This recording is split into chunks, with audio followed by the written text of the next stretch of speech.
Have you been wondering how to fill in one of these do-it-yourself will kits, or perhaps even write a will for free? Watch this video and I'll show you how.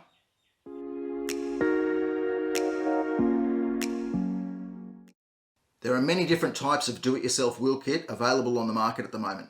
You can do a Google search and download one off the internet. You can buy one at your local newsagent.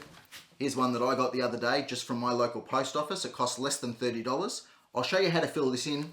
I'll also show you how to do your will without any need to purchase a will kit. All you'll need is a computer or a piece of paper, and I'll show you the rest. Before you commit to a do-it-yourself will kit, just ask yourself whether it's suitable in your situation. A do-it-yourself will kit can be appropriate if your estate is small and the risk is therefore low, or if your family circumstances are quite straightforward.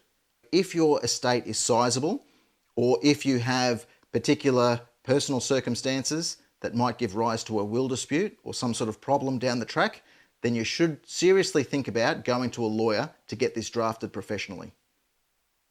We've had a number of cases in our office where someone has attempted to draft a do-it-yourself will kit but has failed miserably. Either the clauses have been drafted incorrectly or the will was never properly executed. In all of those circumstances, the case went to the Supreme Court and the estate was out thousands of dollars. Supreme Court proceedings are extremely costly, so think about whether it's worth taking that risk in your personal circumstances. The cost of getting a will done by a solicitor is normally about $300 or $400, so weigh that up against the potential for Supreme Court litigation in the future. There are a number of circumstances where it is certainly too risky to try a do-it-yourself will kit. Examples of this are if you've got a blended family, so you're in a relationship where you have children to a prior relationship, or your current partner has children to a prior relationship. If any of your beneficiaries are bankrupt or are likely to become bankrupt, or if any of your beneficiaries may be going through a family law dispute, or may in the future be going through a dispute, or if you've got a black sheep of the family, someone that you think is not going to be happy with your will, who may challenge your will, then those are reasons why you should definitely go and see a professional to have your will drafted properly. One word of warning before we begin. This video is being recorded in New South Wales, Australia, and the laws in your location might be very different to the laws in mine. Laws also change over time, so please, before executing any will, go and speak to your local lawyer and have them look at it first. Alright, now we'll begin. Most of you will be familiar with this will kit. They're quite prevalent in news agencies and post offices around Australia. It's a little booklet, contains some helpful information about wills at the beginning, and it contains a form that you can fill out with a biro, and once that's properly executed, that becomes your original will. There are many other will kits available on the market, and they all contain similar clauses. In this video, we'll be using the Bainbridge legal version of the DIY will kit, and the will kit provides a basic skeleton for your will and just requires you to fill in the blanks. We're going to go through each clause individually during this video, and I'll show you what to write and where. And at the bottom of the will kit, you'll see there's a space provided for you and your witnesses to sign. The first thing you need to do is identify yourself as the testator. Use your full legal name, the one that you use on legal documents. Putting your address on the will aids in the identification of the testator. This is because there might be multiple people around the world who share your name, but they will not have lived at your address at the time this will was executed. The next thing to think about is who you're going to appoint as your executor. The executor is someone who does all of the running around and all of the estate administration after you have died. This involves calling in all of your assets, paying off any debts, and then finally distributing all of your money to your beneficiaries as you've directed in your will. Your executor needs to be someone reliable, someone who you trust to make rational decisions at a difficult time. The most common choice for executor is the person who gets the greatest benefit from your will, your primary beneficiary. That's probably going to be your spouse or perhaps your children.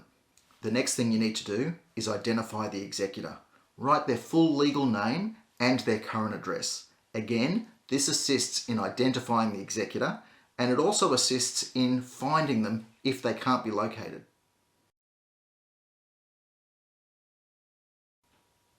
The next question is, who are going to be your beneficiaries?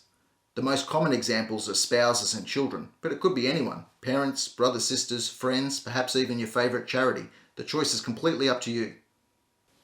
There is a clause in this template for special gifts. Special gifts are often sentimental items. A grandfather might gift his war medals to his son, or a grandmother might gift her wedding ring to her daughter. In this example, we'll give the gift of a car to a friend.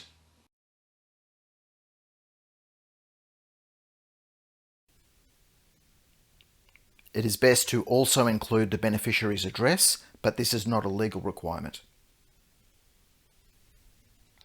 Clause 5 is perhaps the most important clause of all.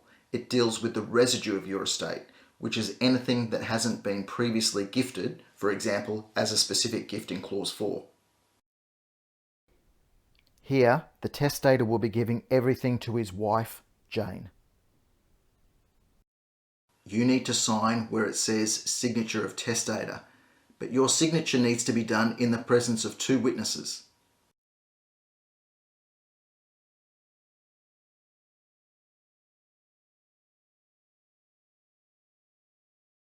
The next thing I will show you is how to draft a will without a will kit at all. All you need is a piece of paper or your computer and you're away. You might be wondering whether a will needs to be on a specific type of form or in a particular type of format in order for it to be valid. The answer to that question is no, it doesn't. In New South Wales, there's a piece of legislation called the Succession Act, and that dictates what needs to be done in order to make a will valid. Now, Section 6 basically says that a will must be in writing and it must be executed by the testator, that's the person writing the will, and also witnessed by 2 witnesses. If you satisfy those formality requirements, the will is pretty much good to go. What does the legislation mean when they say it must be in writing? Well, basically it excludes any type of video or audio recording. So you can't just take a video of yourself on a mobile phone and hope that that's going to be sufficient. It must be written down.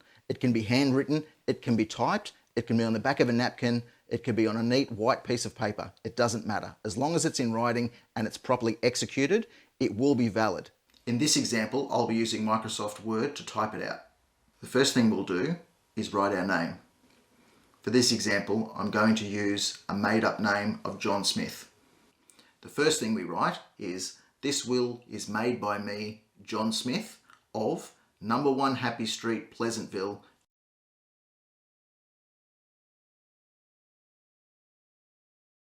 If you've ever done a prior will, then you need to ensure that this will that you're about to draft revokes that previous will.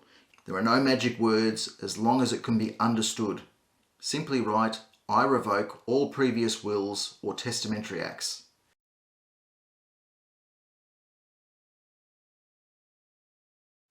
The next thing is the identification of your executor. In this hypothetical scenario, we'll pretend that John Smith has a wife by the name of Jane, and he is going to appoint her as the executor. All he'd need to do is write, I appoint my wife, Jane Smith, as my executor. It doesn't matter if you use slightly different wording, as long as it is clear what you mean. The next thing to include are the beneficial dispositions. These are the gifts under the will. For the purpose of this exercise, we'll assume that John Smith wants to give everything to his wife Jane, and so we simply write that. You can type here, I give the whole of my estate to my wife Jane Smith. There are no magic words that need to be used, so you can word it slightly differently if you wish. There is no need to go any further unless you wish to. That, if it's executed properly, would be a valid will under the Succession Act.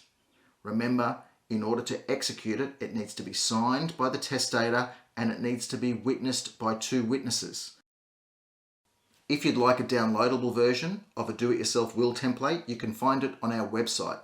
The website is listed here below, but it is www.bainbridgelegal.com.au/DIY will. On that webpage, you'll find information on how to download the do-it-yourself will kit template. You'll also find information on how to have your do-it-yourself will verified and proofread by an actual lawyer. If you would like any further information or advice on wills, please don't hesitate to give us a call, 1300 148 110. I'm Dean Bainbridge.